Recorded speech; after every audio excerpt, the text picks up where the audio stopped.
The original height of the Leaning Tower of Pisa was 184.5 feet.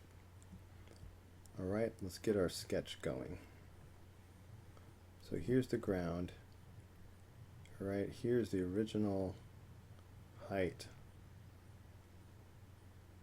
of the tower.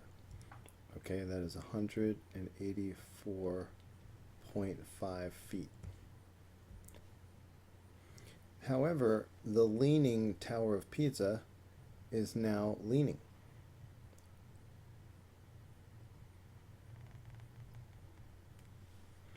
Okay, so this is the new position of the tower. Now, we're told that the angle of elevation from the ground to the top is 59 degrees, 140 feet from the base of the tower. So this is the angle of elevation right here. It's 59 degrees. Okay, 140 feet. So the question is, how far is the tower leaning from the original vertical position? So ultimately, we need to find this angle right here.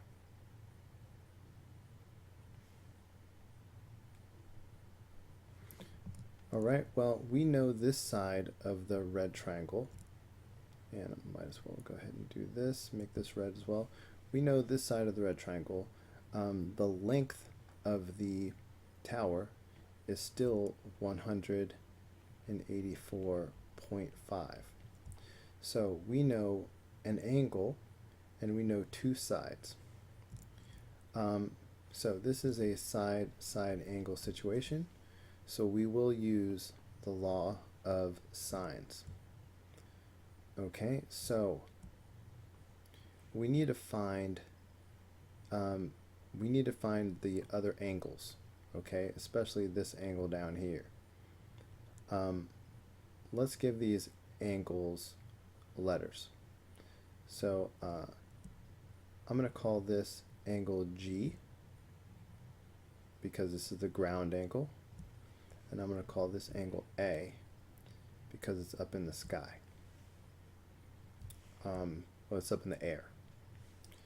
Okay, so let's use the law of sines. Okay, I'm going to find angle A first. All right, I'm choosing that because it has a side across from it. So, but let's start by using the two things across from each other that we know. We know a side and an angle that are across from each other. So when I use the law of sines, it's going to look like this. The sine of 59, right, the sine of the angle, over the opposite side, 184.5, is going to equal the sine of angle A over 140. Now, if I want to solve this for A, the easiest thing to do is to multiply both sides by 140.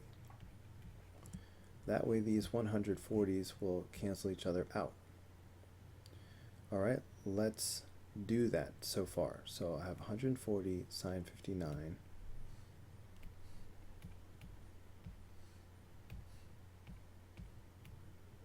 make sure you're in degree mode, by the way, divided by 184.5.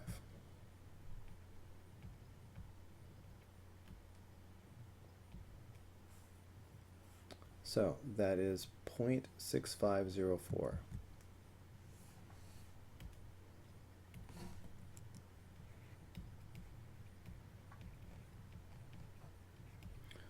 Always use 4 decimal places when you're in the middle of the problem.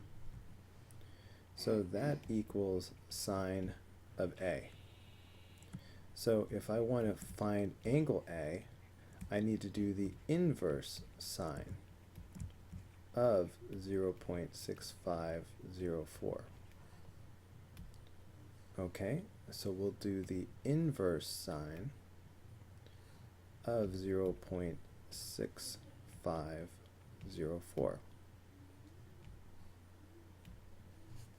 So that is 40.6. Okay, so angle A is approximately 40.6 degrees. Now that allows me to find angle G, because if this is 40.6, they all have to add up to 180. So I can just subtract from 180. So I can take 180 minus 59 minus 40.6.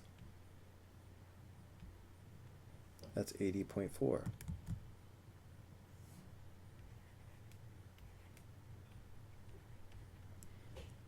Okay, so if this angle G is 80.4, now I can find angle theta, because these are complementary.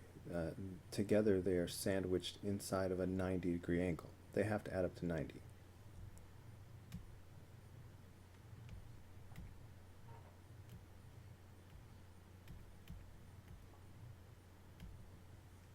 So that is 9.6.